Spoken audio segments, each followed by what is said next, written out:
Então, pessoal, continuando aí sobre a vinda da família real portuguesa para o Brasil e as suas consequências, nós temos o Tratado de 1810. Mas preste atenção, esse Tratado de 1810, que é o Tratado de Aliança e Amizade, ele traz a seguinte justificativa: abolir lentamente o tráfico negreiro para o Brasil, nas outras áreas do Império Ultramarino, a escravidão já estava proibida, mas perceba o objetivo em inglês aqui, a justificativa: questão humanitária, formação de mercado consumidor do Brasil.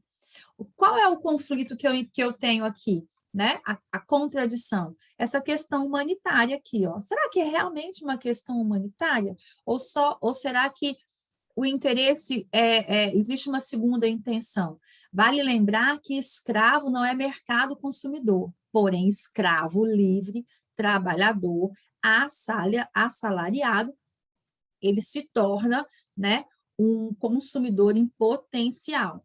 Então, o processo em 1810 começa lentamente a questão da abolição da escravatura. A Inglaterra ela vai espetando aí, né, os portugueses, ela vai pressionando para abolir. Claro que o Brasil ele vai retardando isso, e nós sabemos muito bem que a abolição de fato e de verdade só vai acontecer em 1888.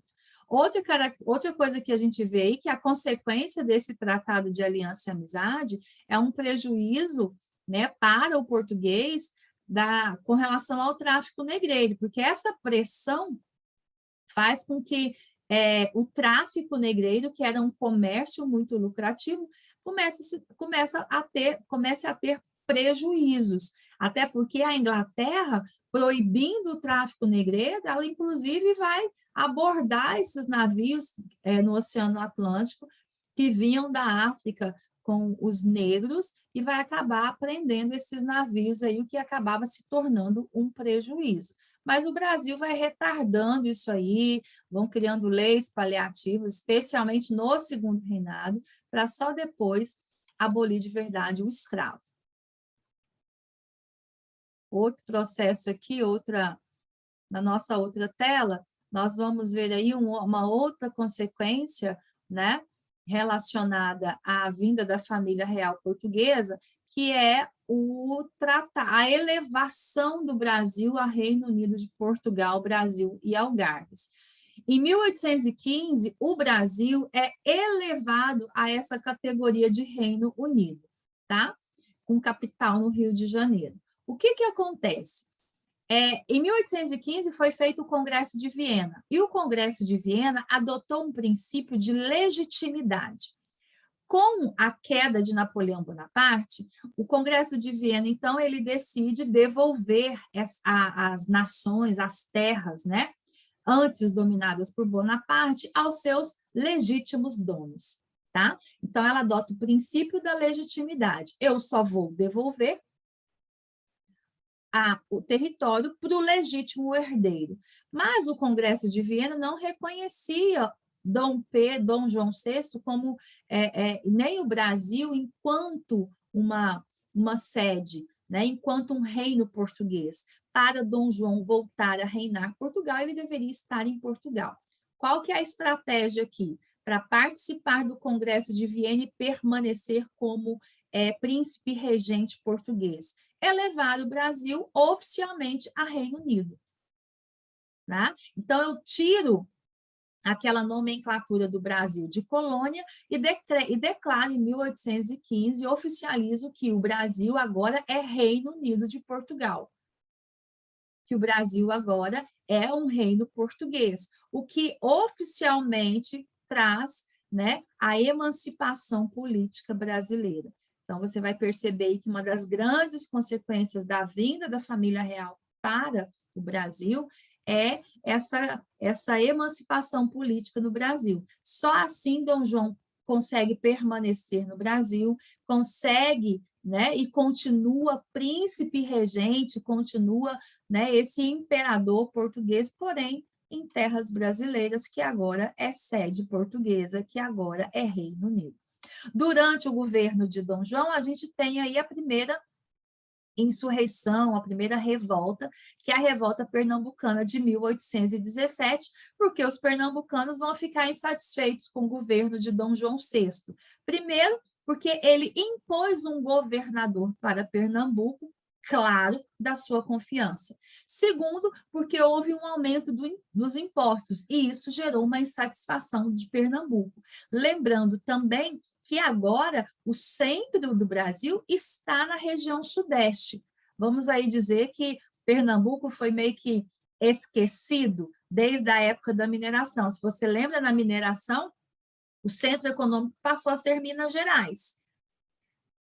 Com a vinda da família real, o centro político, né, agora está no Rio de Janeiro, né, na pessoa do Dom João VI. E influenciados pelo princípio de liberdade da Revolução Francesa, da maçonaria, inspirados nos princípios iluministas de liberdade, igualdade, de busca da felicidade, né, e de fraternidade, ocorre, então, uma revolta em Pernambuco que tinha o objetivo de se expandir, né, não só em Pernambuco, mas que a revolução pudesse chegar a toda a região norte e nordeste.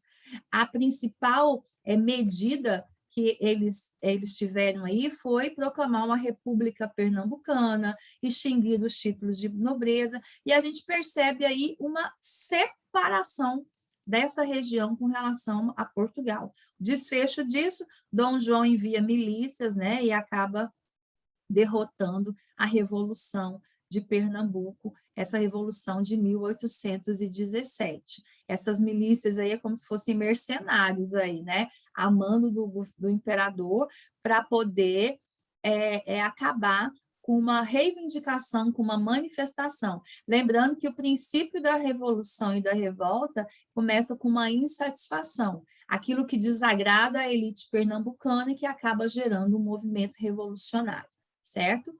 Mas é uma revolução que não vai ter lá os seus efeitos positivos.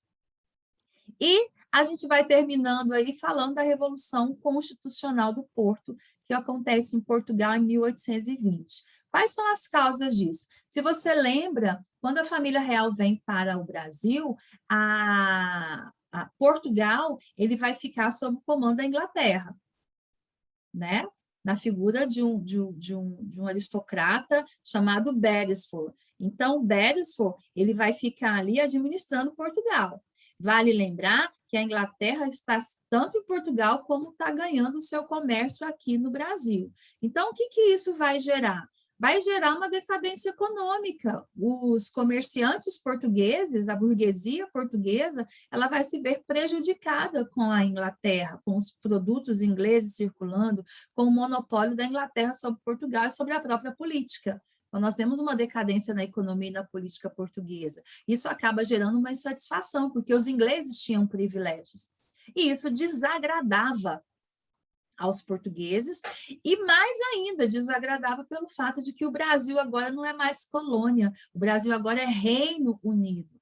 E os portugueses ganhavam, né, enriqueciam seus bolsos com o comércio, com a exclusividade do comércio. Eles fazem, então, uma revolução, e com essa revolução constitucional, olha só, quando eu falo de uma revolução constitucional, nós estamos falando de implantar uma monarquia parlamentarista, e os portugueses, né, eles fazem uma assembleia, dentro dessa assembleia, eles vão reivindicar e exigir o retorno de Dom João para Portugal, até mesmo ameaçando ele perder a coroa portuguesa se ele não voltasse, né?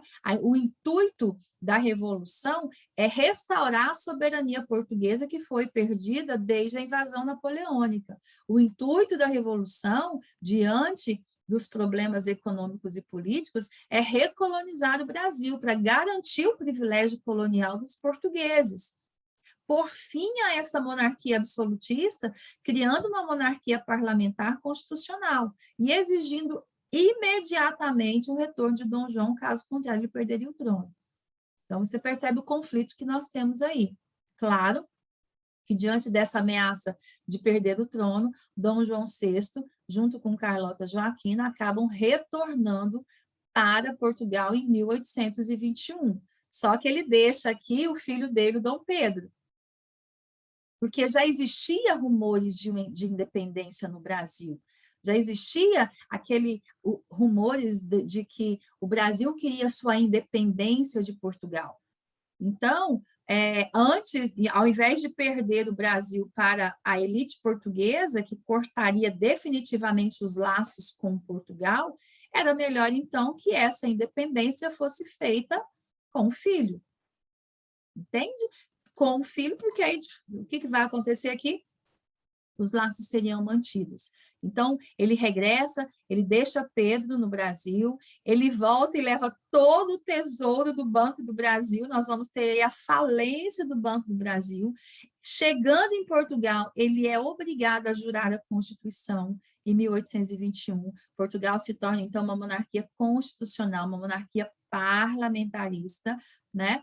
E, para evitar, e sabendo o desejo de recolonizar e evitando perder totalmente as terras brasileiras, né? Antes, eu coloquei aqui no final, né? Pedro, se o Brasil se separa, antes esteja por ti, que me hás de respeitar do que para alguns desses aventureiros, sabendo aí, então, do desejo que havia de independência, né? E, de fato, é o que vai acontecer. Né? Em 1822, nós temos a proclamação da independência do Brasil, lembrando também que as cortes portuguesas, né, agora formada pela burguesia portuguesa, não vai ficar nada satisfeita com o fato de Dom João ter ido embora e deixado Pedro aqui, porque sabiam também desses rumores da independência. Aqui a gente tem o desembarque de Dom João VI, acompanhado pelas cortes que retornam, né, em 1821 a Portugal, junto com a esposa Carlota Joaquina, e a permanência aí de Dom Pedro e o processo que leva à independência, mas isso é assunto para uma próxima aula nossa. Nós voltamos depois aí, com mais um pouquinho, falando da independência do Brasil. Tchau, tchau.